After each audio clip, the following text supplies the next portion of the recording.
So for the next talk in our IC, I would request, I will call Professor Dr. Rajesh Joshi sir. He is professor and head of the department at Government Medical College, Akola, and is practicing at Orivision Eye Hospital. He is also editor of Journal of Cataract and Ophthalm Research of MOS. He will be speaking on lessons from important landmark court judgments related to ophthalmology. Sir.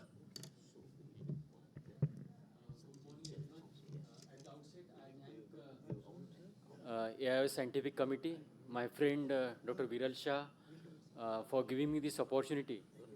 I will be speaking, there are no slides here.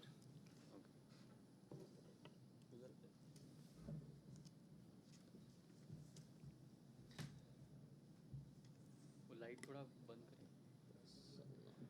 करें. I will be speaking on lessons from important landmark court judgments related to ophthalmology. I have nothing to disclose. Now, whenever you are dealing with patients, you have at the back of mind some points which are there. Like, will this be patient, comma?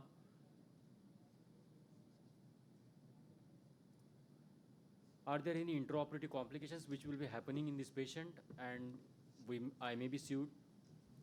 Postoperative issues, whether the patient will get vision uh, which you have really told to the patient, and medical legal problems, whether I will land into medical legal problem if I dealing with this patient, and last but not least is media harassment. Now, why we are burdened? The cost of technology is high in ophthalmology, but given the increasingly competitive environment and the social demand, there is a pressure to progressively lower the cost to the consumer. To keep costs down, there is a tendency to do as many surgeries as possible in an assembly line fashion, both in hospital as well as in the charitable camps. So this, I think, the main issue which is related to the medical legal aspects. However, recently the number of cases in which the courts have imposed exorbitant penalties have increased, destroying the careers of many ophthalmologists. Now we will see case by case, how this has happened, and we have something to take out of these cases. Now, Kerala High Court in 2018 awarded compensation of 22.5 million rupees for victims of negligence in ICAM, which was partially funded by District Blindness Control Society. Now, the reasons which were given by Honorable Court were no approved was given, no approval was taken to run the hospital, consent to operate, the patient was not taken from the State Pollution Control Board, no proper design and maintenance of operating room, there were no anesthetists, no pharmacists, no facility to do preoperative laboratory tests, no formalin which was indented despite it being out of stock. So these were the reasons which were given by Honorable Court during the judgment part. Now, case number 2, Honorable Supreme Court awarded more than 26.5 million compensation, including 6% interest in one case for failing to diagnose retinopathy of prematurity against pediatrician who treated premature babies and hospital plus the state of Tamil Nadu. So these were the two important judgments which improved the practices of our routine procedures. Now this case 3 judgment of 1989, 84 persons in Khurja and 15 in Muradabad lost their vision due to endophthalmitis, which led to guidelines being laid for ICAMs.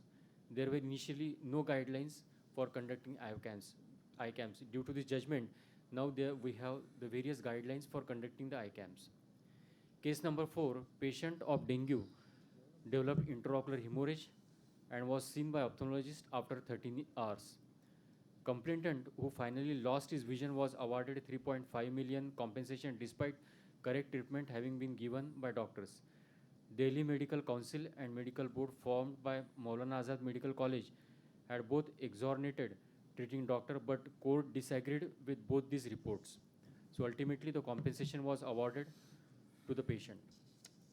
Case number 5, recently a patient following LASIK surgery for high myopia underwent toric implantable collamer lens, and for unsatisfactory results, he claimed a sum of 60 million plus as a compensation.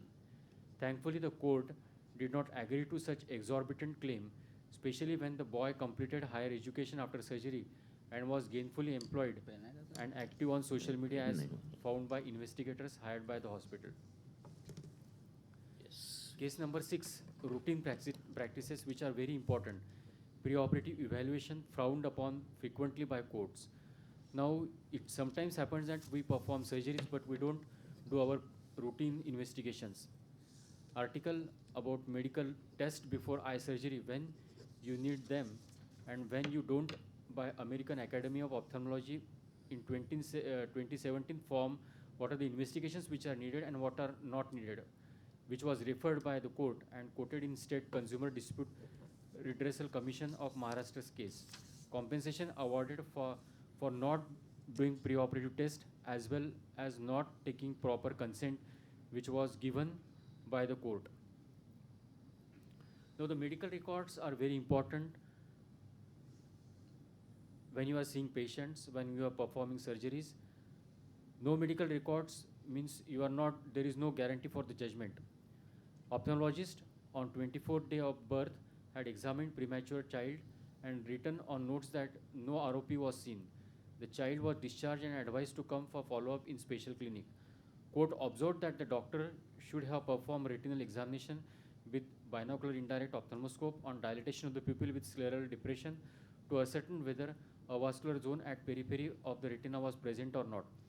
Nothing forthcoming from medical record that this was done. Court's view was that neither had doctor done examination for ROP nor had they advised follow-up for ROP for child. 6.4 million compensation was awarded in this case. So this shows the importance of keeping medical records. Case number 8, 9-year-old child underwent ophthalmic surgery for squint, suffered cardiac asystole at the end of the surgery. Successful resuscitation was done, but the patient continued to have episodes of asystole and bradycardia for which pacemaker was required. Patient subsequently expired when he was in ICCU. Now the court concluded that the consent obtained from mother of the child was just a routine consent and not really an informed consent. Although the anesthetist claimed that retrobulbar block was given by surgeon, 3 documents, namely the anesthetic notes, the ophthalmic surgery notes or physician progress notes had no mention of retrobulbar block. Word glyco was written instead of glycopyrrolate in OT record, and use of confusing abbreviation in medical record is a deficiency in service. Compensation was awarded on these grounds. Now, improper OPD prescription. Sometimes we write down the prescriptions even and we don't know what we have written if sometimes if that prescription bounce back to you. Post-surgery for pterygium doctor advised the patient to use mitomycin C but committed error by not prescribing medicine for how many days and for how many times per day. Appellant, instead of coming back for checkup, continued using mitomycin C without consulting the doctor, which led to damage to the eye. Compensation was awarded as limited negligence of doctor for not writing a complete and proper prescription. So you need to write down on the paper that for medicine, particularly the name of the drug and not the company name, for how many days and for how many times a day you have to instill those drops. Contributory negligence by the patient was held by court in this case because he continued to take medicine on his own without consulting doctor. So in summary, medical records are very important. Always seek opinion of the colleague in view of any differences. Always protect yourself by indemnity insurance. Thanks for your